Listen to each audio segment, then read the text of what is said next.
Então, eu queria hoje trazer uma palavra, e o título é Com Quem Você Está Falando? Com quem você está falando? Eu falava hoje pela manhã uma coisa interessante. Quando eu recebo ligação, principalmente no celular, tem duas coisas que, não sei se me irritam seria a palavra, mas duas coisas que me incomodam, vamos dizer assim, acho que é mais light, né? Não me irritam, me incomodam. Uma é quando a pessoa liga para mim e não pergunta se eu tenho tempo para falar com ela. Né? Às vezes você está no meio de uma reunião, no meio de uma coisa, você atende o telefone, e aí quando você atende, a pessoa desembesta a falar, e você não pode conversar com ela naquele momento. Então, assim, fica a dica, gente, uma regra de etiqueta quando a gente conversa com alguém no celular.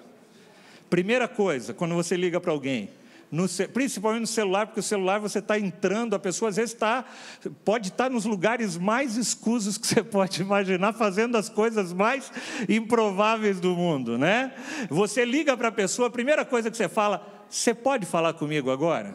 Se a pessoa falar que sim, você fala, se não, você fala, então tá bom, eu te ligo daqui a pouco, quando eu posso te ligar de volta, né? Isso é uma regra de etiqueta básica, de quando a gente liga para alguém. Mas tem uma segunda coisa que me incomoda também. Quando uma pessoa liga para mim e ela começa a falar comigo sem se identificar quem ela é. Você já teve essa experiência? A pessoa liga para você e fala, Capela, tudo bem com você, cara? E a família, tudo jóia, tal. E aí depois de uns 5 minutos que ela está falando, você para o telefone e pergunta assim, mas está tudo bem aqui comigo, mas quem é que está falando aí? E aí a pessoa fala, esqueci de falar, aqui é o teu primo lá, que você não vê faz um tempão. Cara, você. Por que é importante a gente saber quem está do outro lado da linha? Por que é importante? Eu não sei se para você é importante. Para mim é importante saber com quem que eu estou falando. Porque saber com quem eu estou falando vai dar o tom da minha conversa.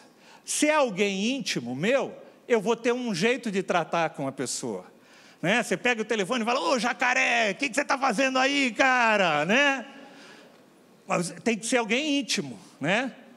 Aí liga o teu chefe para você, né? O diretor da empresa onde você trabalha, pega o telefone e liga, quem é? Aí você pega o telefone e fala, Jacaré, como é que você está? Falou, cara, você... O que você faz normalmente? Você fala, não. O que o senhor deseja? Pois não, né? Cada pessoa com quem a gente fala vai definir o tom e a forma com que eu vou me relacionar com aquela pessoa. Porque eu conheço ela ou não conheço, eu tenho intimidade ou não tenho. E o que isso tem a ver com o que eu quero pregar? Tem tudo a ver. Nós estamos em 40 dias de imersão, 40 dias de oração, 40 dias de nós nos aproximarmos mais de Deus. E dependendo da forma como você conhece Deus, vai definir a forma como você vai orar com ela. Vai definir a forma como você vai se aproximar com ela. Tem pessoas que se relacionam com Deus em uma posição extremamente formal. Você já viu gente que chega, né? Olha, eu vou agora, né? Tem gente que acha que para orar precisa se ajoelhar, né? Precisa se ajoelhar. Tem gente que acha que precisa cobrir o véu, a cabeça com o véu, né? Precisa mudar o tom de voz assim para falar com Deus. Você já viu? Depende da forma como você enxerga Deus. Se Deus para você é um cara distante, um cara inatingível, alguém austero, com quem você se relaciona apenas para pedir algumas coisas, o teu relacionamento pode ser assim, a tua oração pode ser assim com Deus. Mas, se o teu relacionamento com Deus, se para você Deus ele é Pai, como é que você fala com o Pai? Ô Pai, preciso falar com você. Ô pai, não dá para você me emprestar o carro hoje? Ô pai, eu estou precisando disso. Ou então, pai, eu estou triste hoje, aconteceu um problema comigo.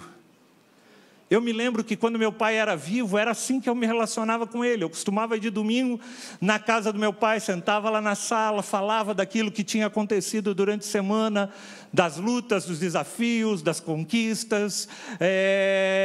Por quê? Porque ele era meu pai. Eu me lembro que eu deitava no colo dele lá de domingo, já sendo adulto, casado, né? E era esse o tipo de relacionamento que eu tinha com meu pai. Talvez você não tenha até um relacionamento tão íntimo com teu pai, mas eu quero te dizer uma coisa. Deus, Ele é Pai. E como Pai, Ele é um Pai perfeito. Talvez o teu pai seja um pai austero, talvez você não tenha tido pai, mas eu quero te dizer uma coisa, você tem um Pai que está acima de tudo, que tem características tremendas. O nosso Deus, Ele é onipotente, Ele é onipresente, Ele é santo, Ele é justo, Ele é amoroso, Ele é fiel. Mas tem uma característica de Deus, Pai, que eu quero destacar hoje, e que faz toda a diferença no momento de você orar para Ele. Eu quero falar sobre uma das características desse Deus, que é a bondade de Deus. Vira para quem está do teu lado e fala, Deus, acima de tudo, Ele é bom. Deus é bom.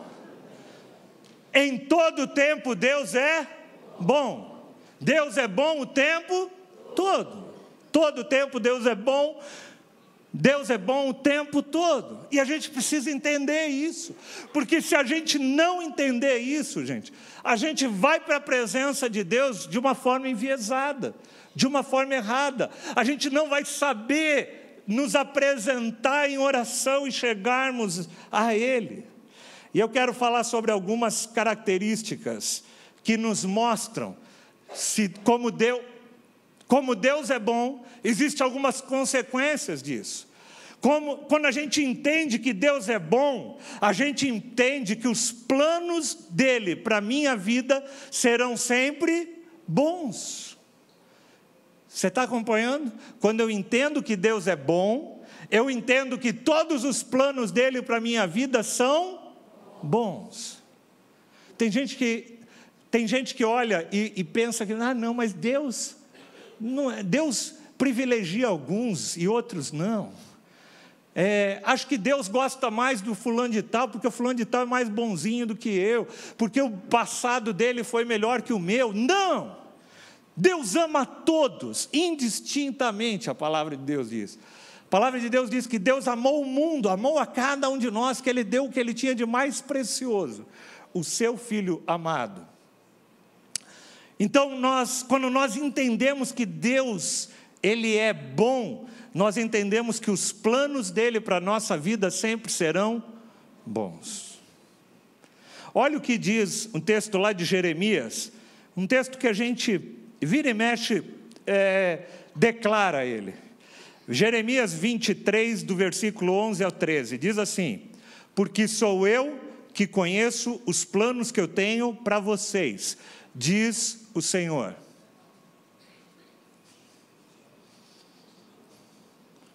Jeremias 29, 11, é isso? Então coloquei a referência errada aqui. Oi?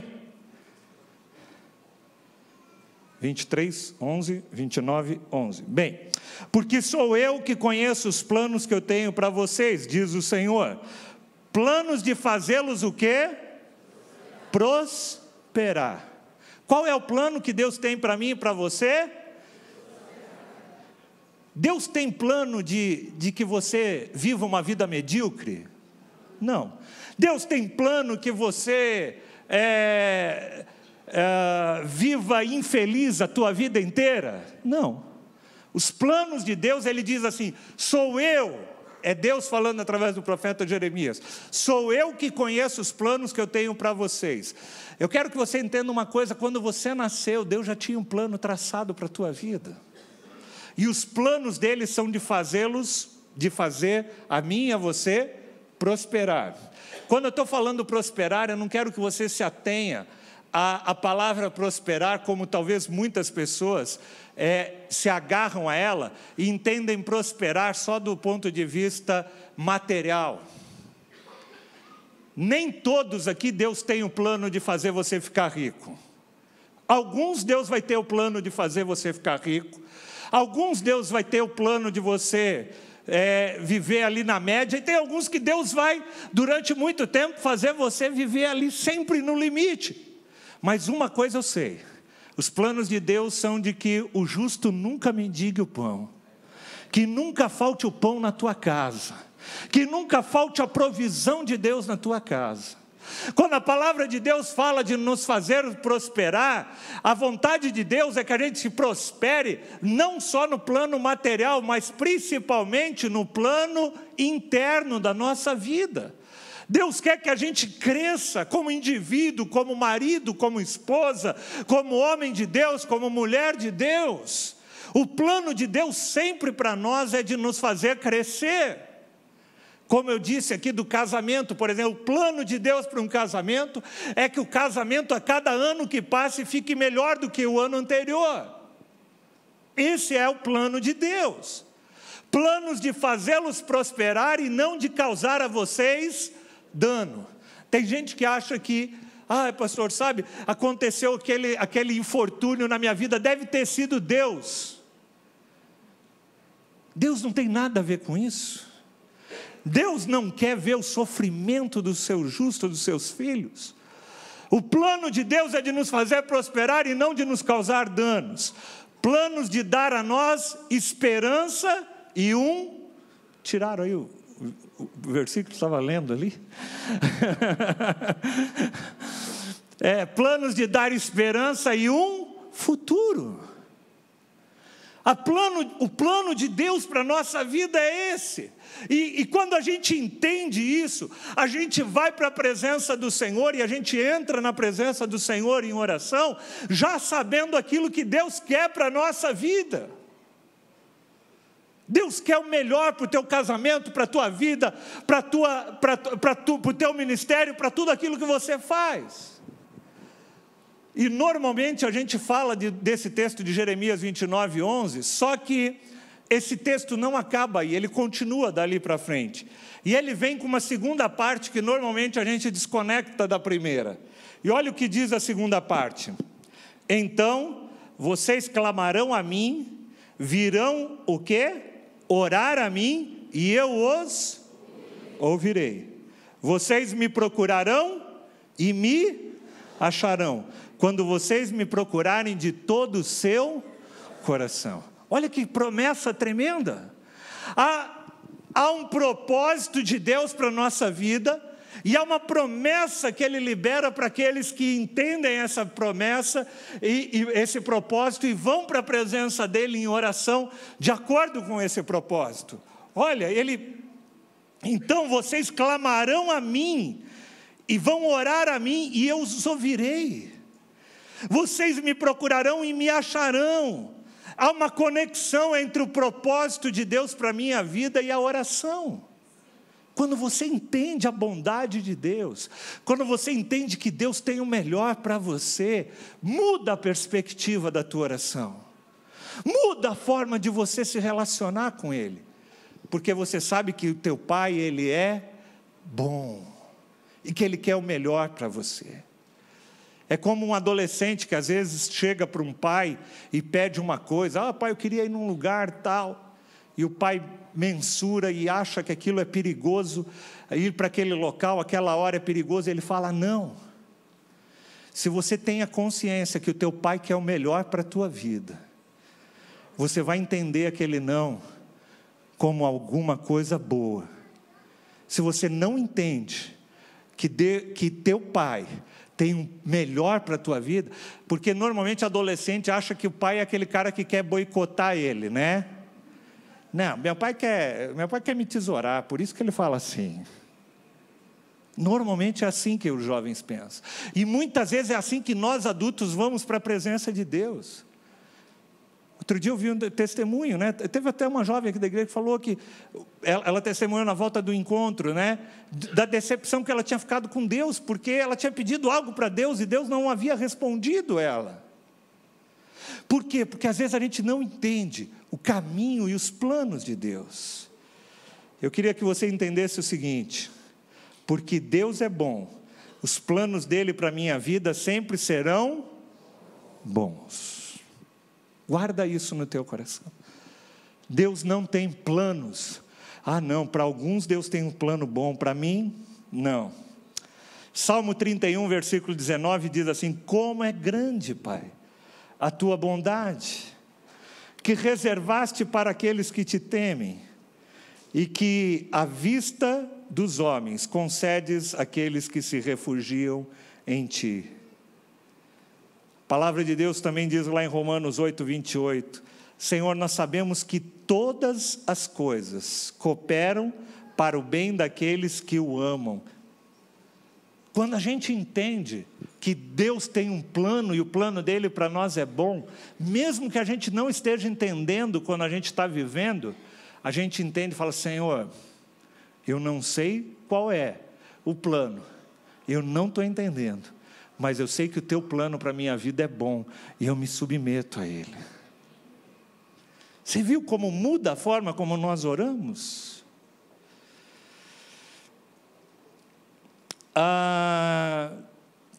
Lá na história de José, eu vou passar um pouquinho isso aqui, nós estamos com o horário um pouquinho estourado, mas eu vou só citar, já que eu comecei, a história de José é uma história interessante. José é uma pessoa que, lá em Gênesis, você pode ler depois a história dele, se você não conhece, passou por grandes percalços na vida dele. Foi vendido como escravo, foi preso injustamente, tudo. E chega um determinado momento da vida dele, que Deus havia transformado todas aquelas adversidades em algo bom, porque nosso Deus é um Deus cuja todas as coisas cooperam para o bem daqueles que o amam. Lá em Gênesis 50, 20 diz assim, é José falando para os seus irmãos: vocês planejaram mal contra mim, mas Deus o transformou em bem, para que hoje fosse preservada a vida de muitos. Deus pegou algo, uma situação, um sofrimento da vida e transformou aquilo em algo bom, porque os planos de Deus para a nossa vida sempre são bons. E porque Deus é bom, a gente pode entender uma outra coisa. Porque Deus é bom, Deus sempre vai me dar aquilo que eu preciso, e não aquilo que eu mereço. Guarde isso. Porque Deus é bom, Ele sempre vai me dar aquilo que eu preciso, e não aquilo que eu mereço. Olha o que diz o texto de Salmo 103, do versículo 8 até o 12.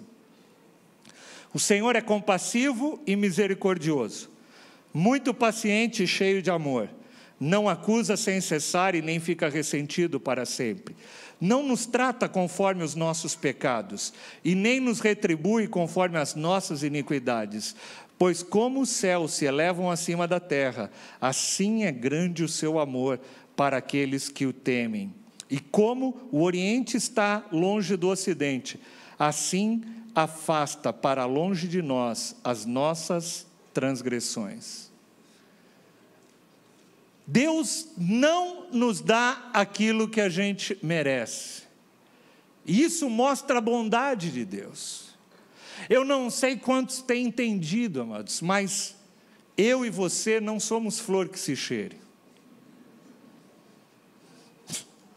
Talvez tenha gente que fale assim: eu não sei você, pastor, eu sou. A Bíblia fala, amados, que não existe um justo sequer na face da terra. Todos nós somos pessoas que, enquanto vivemos aqui, estamos lutando com o nosso egoísmo, com a nossa ira, com a nossa raiva, com os pecados explícitos, com os pecados implícitos da nossa vida. E sabe qual era o que nós merecíamos, segundo a palavra de Deus diz? Nós merecíamos o pecado, o salário do pecado é a morte. Nós deveríamos ser condenados a vivermos constantemente longe de Deus. Mas porque Deus é bom, sabe o que Ele fez? Ele decidiu amar uma pessoa que nem eu e que nem você. Você já parou para pensar nisso? Você pode agradecer a Deus nesse momento e falar: Senhor, obrigado, porque o Senhor pôde amar alguém que nem eu. E se você está aqui, e talvez você fale: pastor, não concordo com essa oração, porque eu sou um cara muito bom. Eu me lembro daquela parábola do filho pródigo, quando Deus mostra dois tipos de pessoas, uma que está na casa do pai e outra que saiu da casa do pai. E aquela que está na casa do pai, começa a falar assim: olha, pai, eu sou muito bom, e o Senhor nunca fez uma festa para mim. Você conhece a parábola? Está lá no Lucas 15. E aquele cara estava tão perdido quanto o outro que estava fora lá no mundo, porque ele não entendeu que ele estava ali fruto da graça e da misericórdia e do amor de Deus. A cada manhã, a gente precisa dar graças a Deus e louvar a Deus, porque nós não somos consumidos a cada manhã, porque a misericórdia do Senhor se renova a cada manhã. É como o salmista escreveu de uma forma poética, mas é como se Deus cada manhã falasse assim: ai, tá bom, eu sei que o Nelson, eu vou exercer misericórdia sobre a vida do Nelson mais um dia. Eu vou exercer misericórdia sobre a vida do Fernando mais um dia. Mais um dia eu vou dar uma chance para ele. Porque, amados, a bondade de Deus se renova a cada manhã na nossa vida. Quando a gente entende isso, a gente vai para a presença de Deus diferente orar. A gente chega normalmente para orar para Deus e a gente começa, eu pelo menos sempre que eu começo uma oração, eu começo falando: Senhor, obrigado, Pai. Obrigado pelo teu amor, obrigado pela tua graça. Antes de eu pedir qualquer coisa para Deus, eu quero só agradecer a Ele, porque se eu estou ali diante dEle orando, é porque o Senhor me deu mais uma chance de viver, mais uma chance de experimentar a graça, o amor dEle a cada dia. Você consegue me entender? A forma como você enxerga Deus. Agora, se você é o cara que, não, eu vou chegar aqui para Deus, eu quero reivindicar aquilo que eu tenho direito. Antes de mais nada, Deus, eu sei que o meu direito era de estar morto. O meu direito era de estar condenado. Mas pela tua graça eu estou aqui, Senhor. Pelo teu favor sobre a minha vida eu estou aqui. Pelo teu favor eu fui alcançado. Pela minha vida eu deveria caminhar a minha vida inteira distante de ti, mas, Senhor, porque o Senhor enviou o teu Filho amado. O véu foi rasgado e eu posso hoje no meu quarto dobrar o meu joelho, ou ficar em pé, ou deitar na cama, tanto faz, e me dirigir ao Senhor, e Ele vai ouvir a minha oração.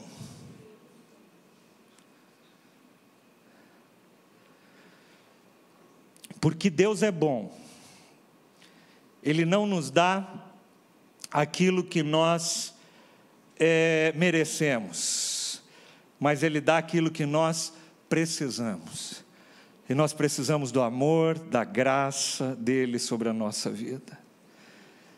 Deus te perdoa, quero que você guarde isso.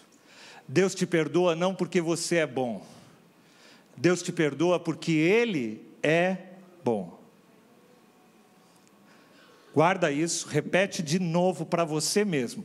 Fala assim na primeira pessoa: Deus me perdoa, não porque eu sou bom, mas Deus me perdoa porque Ele é bom. E se você entendeu isso, você devia dar uma salva de palmas a Ele e falar: Senhor, obrigado. Eu e você nunca seremos bons o suficiente para Deus nos perdoar. Tem gente que acha que Ele é bonzinho, que se eu fizer o bem, olha, eu mentia muito, agora estou mentindo menos, eu estou mais bonzinho. Quero te dizer uma coisa: nenhum de nós é bom o suficiente. Se nós somos perdoados é porque Deus é bom. E mais um motivo para você entrar na presença dEle em oração e falar: Senhor, obrigado. Obrigado porque mesmo eu sendo um traste, o Senhor me limpou com o teu sangue. E hoje o Senhor olha para mim, lavado e redimido pelo sangue de Jesus Cristo. Obrigado pela tua bondade, Senhor. Obrigado.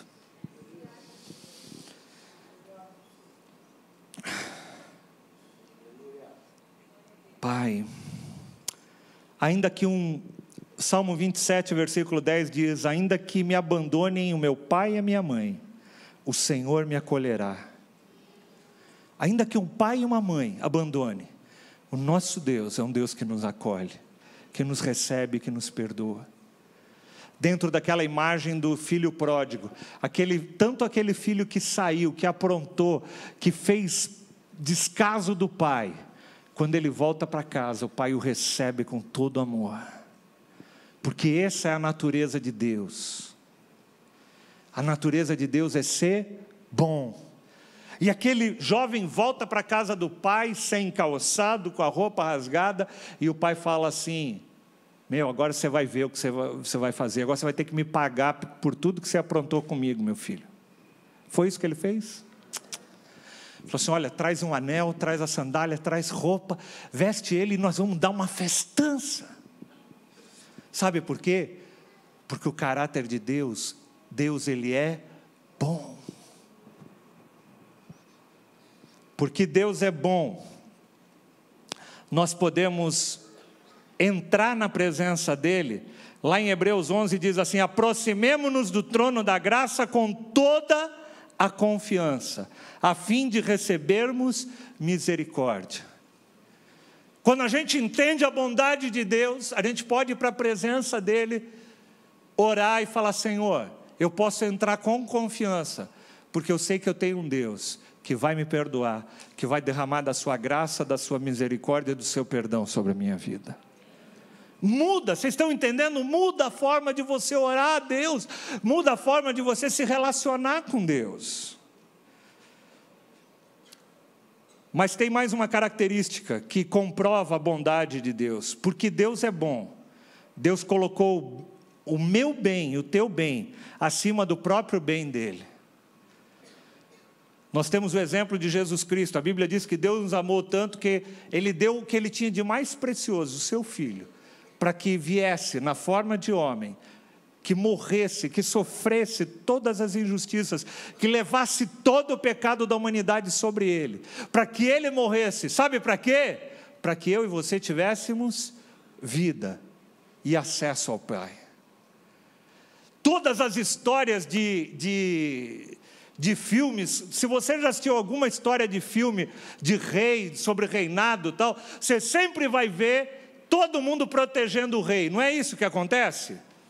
Você vai ver sempre todo mundo fazendo o possível e o impossível para proteger o rei. Sabe por que o evangelho é diferente? O evangelho conta a história de um rei que entregou a vida dele para defender todos, para livrar e salvar todos os outros. Não era todo mundo morrendo para salvar o rei. É um rei morrendo para que todos fossem salvos. Essa é a mensagem do evangelho. Essa é a mensagem. Hoje nós vamos participar da ceia, cara, e você precisa entender isso. Para você ir para a presença do Senhor, você precisa entender isso. João capítulo 10, do versículo 14 a 15, ele diz assim: eu sou o bom pastor, e eu conheço as minhas ovelhas, e elas me conhecem, assim como o Pai me conhece, e eu conheço o Pai, e eu dou a minha vida pelas ovelhas. Deus entregou-se por mim e por você. E penúltimo tópico que eu quero que você guarde: porque Deus é bom, Deus não diz sim para tudo aquilo que a gente pede. Porque Deus é bom, Deus não te dá tudo aquilo que você pede. Quem é pai aqui sabe disso. Quem é pai aqui já teve que falar muitos nãos para a vida dos seus filhos. E não porque você o ama, mas porque você o ama, você disse não. Eu sei que o pastor Glauco ministrou semana passada, no culto da manhã, um pouco sobre isso, sobre os sinais de Deus. Mas eu quero te lembrar mais uma vez, quando você ora, há 3 sinais possíveis.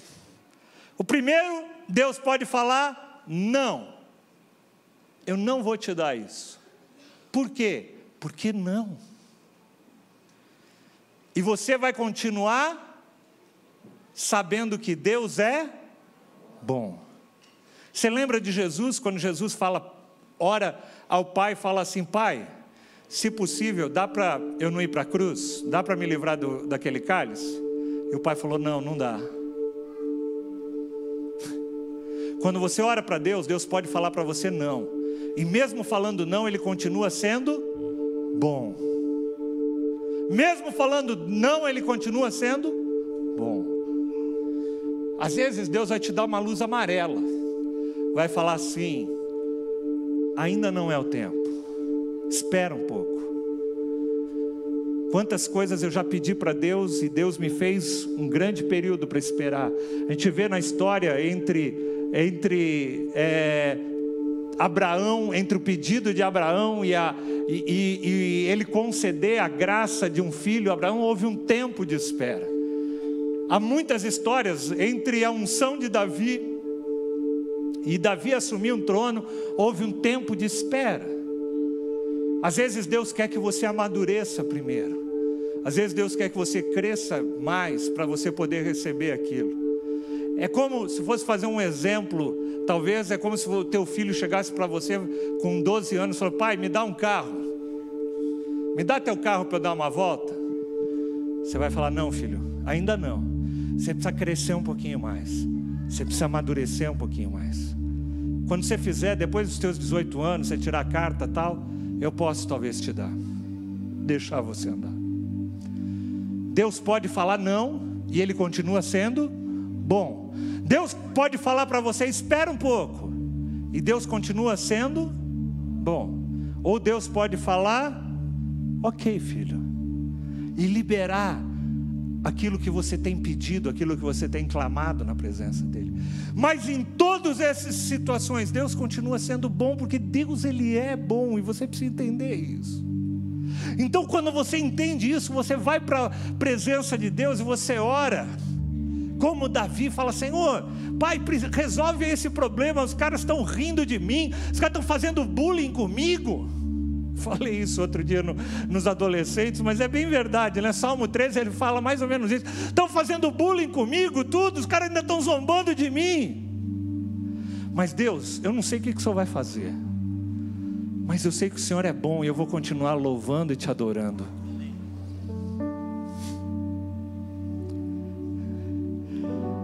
Tem talvez uma quarta forma de Deus responder, talvez com não, sim, espere. E tem umas vezes que eu acho que Deus fica lá em cima e fala assim: você deve estar brincando comigo. Você já pensou? Eu imagino Deus às vezes falando assim: não, repete aí, cara, eu não acredito que você pediu isso para mim, repete de novo. Você deve estar brincando comigo. Eu não sei quantos viram essa semana, passou no jornal hoje, um pessoal que foi assaltar uma loja. Na realidade era uma mulher, ela foi assaltar uma loja, e antes dela entrar na loja, as câmeras de segurança de fora pegaram ela fez ali uma reza curta, fez o sinal da cruz e entrou para assaltar o estabelecimento. E eu fico imaginando Deus falando: não acredito que você está pedindo isso, está pedindo para eu abençoar o teu assalto? Você está de brincadeira comigo. Às vezes a gente não sabe nem o que está pedindo, a gente viaja. Lá em Lucas diz que qual pai não quer dar o melhor para o seu filho, quanto mais o nosso Pai que está no céu quer dar o melhor para nós.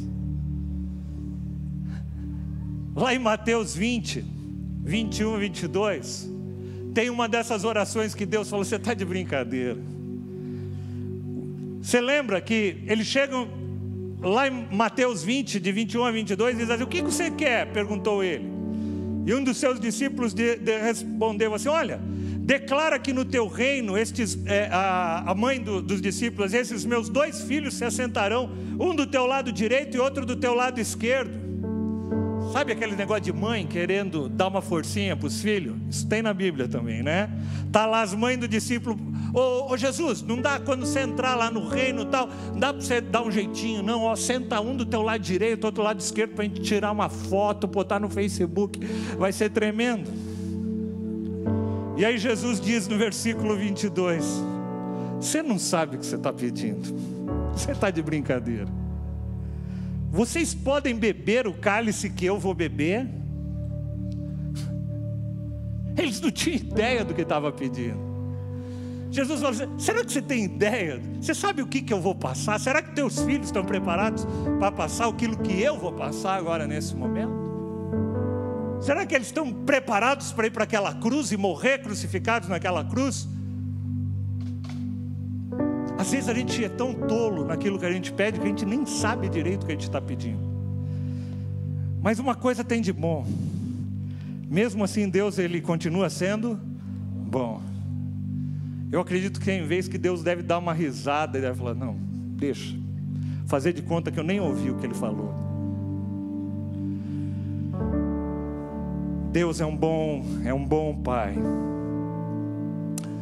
E eu queria que a gente pudesse nessa noite, essa noite onde a gente celebra a ceia do Senhor, eu queria que nós pudéssemos pensar em tudo isso que nós acabamos de ouvir. Quando nós entendemos a bondade de Deus, nós nos achegamos a Deus em primeiro lugar em humildade, em graça. Hoje o que nós vamos fazer aqui é um momento de celebrar a presença dEle, entendendo a bondade dEle. Queria chamar os diáconos que vão servir. Pai, nós te damos graças por esses elementos, pelo pão, pelo cálice. Eu te peço que o Senhor esteja, Senhor, abençoando, Senhor, e santificando esses elementos, para que nós possamos nesse tempo, Senhor, desfrutar de uma das ordenanças que o Senhor nos deixou, para que a gente possa viver mais uma dos teus gestos de graça e de amor para conosco e da tua bondade. Poder sentar à tua mesa é um ato de bondade de Deus.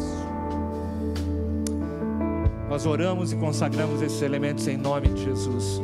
Eu quero te convidar para você ficar em pé. Se você já foi batizado nas águas, você já passou pelas águas do batismo, você é convidado para fazer parte da ceia do Senhor nessa noite. Podem servir a ceia. E eu quero que você entenda uma coisa: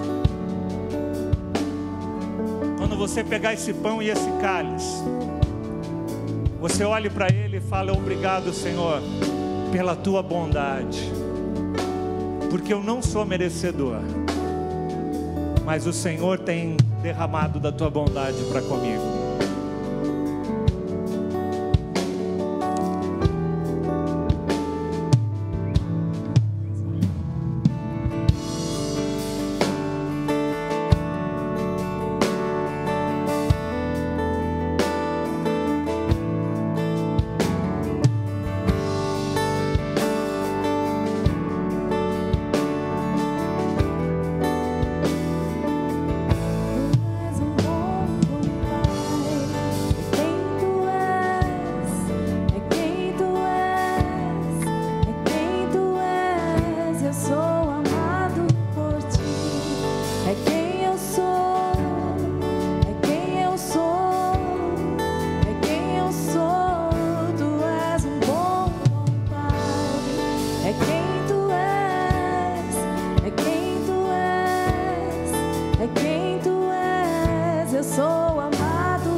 sempre digo que eu amo essa música, porque ela traduz um pouco de duas grandes verdades que o inimigo muitas vezes tem tentado roubar da sua igreja. O primeiro é sobre a bondade de Deus. Tem muita gente dentro das igrejas se relacionando com Deus por causa de medo, por causa de uma prática religiosa, ou tentando cumprir algo para um Deus que a qualquer momento pode se irar com ele, perder a cabeça com ele. Poucos têm entendido que nós vivemos debaixo do governo de um Deus, de um rei, de um pai que é bom em todo o tempo. Em todo o tempo ele é bom. E esse cântico retorna essa verdade para a igreja. Tu és um bom pai. Não é um pai qualquer. Não é um pai que abandona um filho, não é um pai que espanca um filho, mas ele é um bom pai, cujos planos para os seus filhos são de os fazê-los prosperar e não de causar dano, de dar a ele aquilo que ele precisa e não aquilo que ele merece, de abençoá-lo, de andar com ele. E a segunda verdade que esse cântico resgata é a verdade de que nós temos um Deus que é um bom pai e nós somos filhos amados do Senhor. Fecha os teus olhos, para que você possa entender isso. Você é um filho amado de um Deus que é pai, de um Deus que é bom, de um Deus que se importa com você, de um Deus que se importa com você nas mínimas coisas. Tem gente que fala assim: não, mas eu não vou levar isso para a presença de Deus, isso é tão insignificante. Deus se importa com as mínimas coisas da minha e da tua vida, porque Ele é bom, e Ele quer revelar sua bondade para conosco.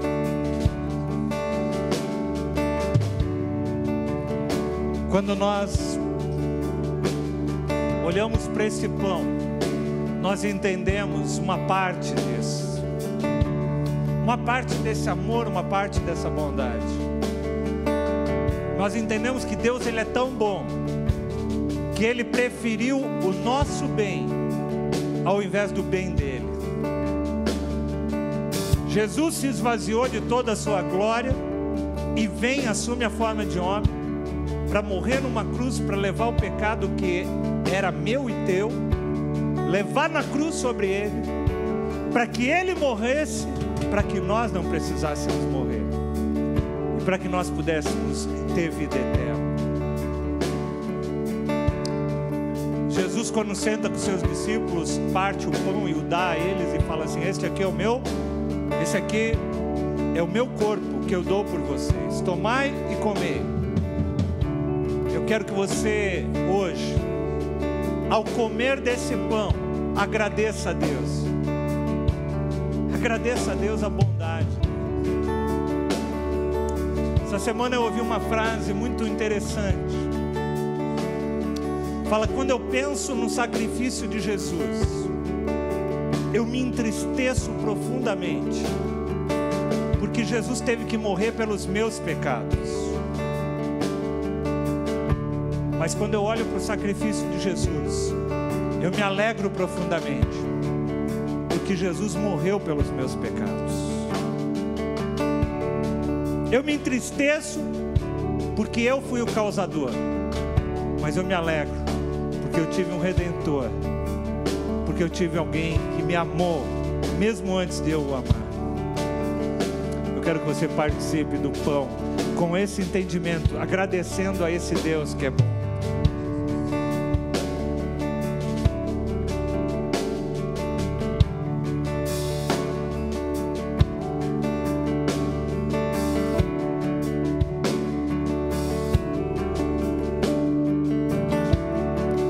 Jesus também tomou o cálice e falou: esse aqui é o meu sangue, o sangue da nova aliança que eu tenho com vocês. Fazei isto em minha memória até que um dia eu volte. E uma outra marca da bondade de Deus é que Deus quer que eu e você passemos a eternidade com Ele. Sabia disso? Deus não precisava de mim e de você. Deus não tem problema de solidão, Deus não tem problema emocional. Deus não precisava, mas Ele decidiu e escolheu que Ele queria passar a eternidade comigo e com você, porque Deus, Ele é bom. A palavra do Senhor diz lá no Salmo 23, no final do Salmo 23, no último versículo, na Bíblia Revista e Atualizada, diz assim: bondade e misericórdia certamente me seguirão todos os dias da minha vida. Bondade e misericórdia vão seguir a minha vida e a tua vida por todos os dias da nossa vida. Sua bondade e sua fidelidade na NVI me acompanharão todos os dias da minha vida. Na revista, e continua e diz assim: e eu habitarei na casa do Senhor para todo sempre. Eu não sei você, amados, mas quando eu leio isso, eu falo: Senhor, obrigado, porque eu vou habitar na casa do Pai para sempre. Sabe aquela imagem que eu falei que eu tenho do meu pai natural, de poder sentar com Ele, deitar com Ele, de falar com Ele? Eu vou poder fazer com meu Pai Celestial por toda a eternidade. Quero que você participe do sangue de Jesus Cristo e que você entenda a bondade de Deus. Quando Jesus falou assim: se possível, Pai, afasta de mim esse cálice, mas que seja feita a tua vontade, não a minha. E Deus falou para ele: não, filho, eu tenho um plano maior. Eu amo aquelas pessoas, eu amo cada um de vocês, e você precisa levar esse plano até o final. Eu quero que você participe do cálice com um coração grato ao Senhor.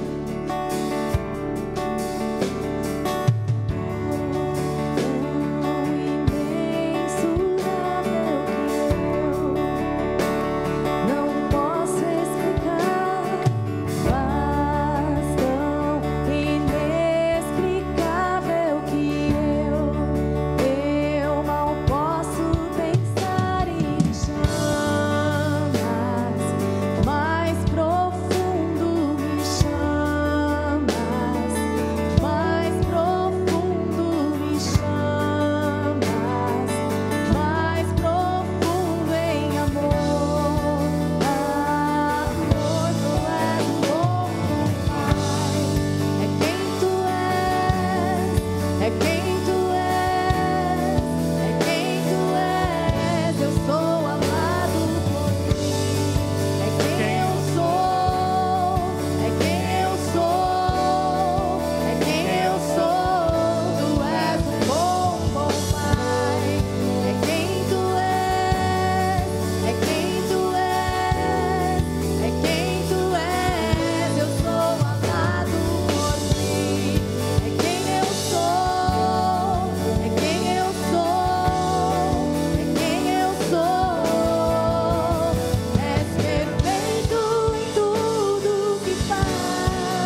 sou amado do Pai.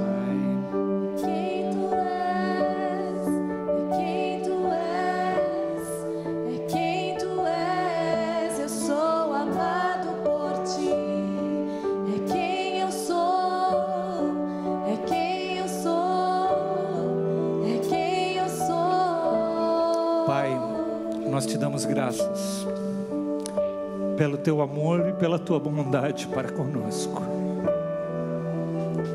Nós não somos merecedores, mas a tua graça e o teu amor têm nos conquistado, Senhor. Tu nos perdoas, Senhor, não porque nós somos bons, mas porque tu és bom.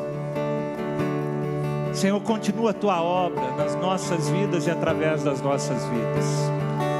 Continua nos aperfeiçoando a cada dia, Senhor, para que cada dia mais nós possamos manifestar e refletir a glória tua através de nós.